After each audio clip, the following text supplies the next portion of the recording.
Hello everyone, welcome back to my mini blog. তোমরা তো আগের ব্লগে দেখেছো আমি ছিলাম মাসির বাড়িতে। তো পরের দিন দেখো চলে যাচ্ছি এখন মেলায়। তো এই দেখো এটা আমার হচ্ছে পুরো লুক, সবটাই ওরই পরেছিলাম, শুধু সোয়েটারটা আমার মায়ের ছিল।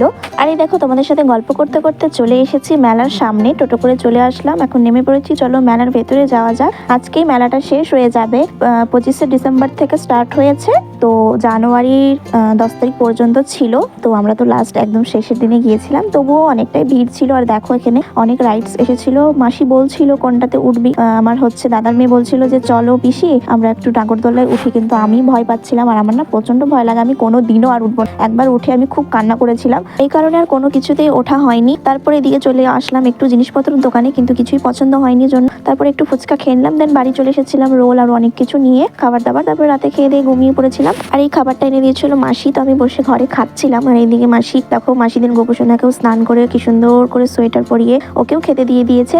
আর এইদিকে হচ্ছে পিঠের জন্য সবকিছু রেডি করছে মাসি, মা। আর মাসি আমাকে বলছে দেখ দেখ তোর জন্য কত কিছু করছি। আমি ভিডিও করছি জন্য বলছে তুই কেন ভিডিও করছিস, আবার এরকম বলছে। আমি বললাম না, একটু সবার দেখা উচিত যে তুমি আমাকে কত ভালোবাসো। সেই দিন অনেক রকম পিঠে করেছিল, আমি খাবো বলে স্পেশালি আমার জন্য করেছিল। তো আজকের গল্প থেকে এখানেই বিদায় নিচ্ছি, কিন্তু মনে রেখো গল্পের কোনো শেষ নেই। দেখা হবে আবারও একটা ভিডিওর সঙ্গে। ততদিন সুস্থ থেকো, ভালো থেকো, টাটা।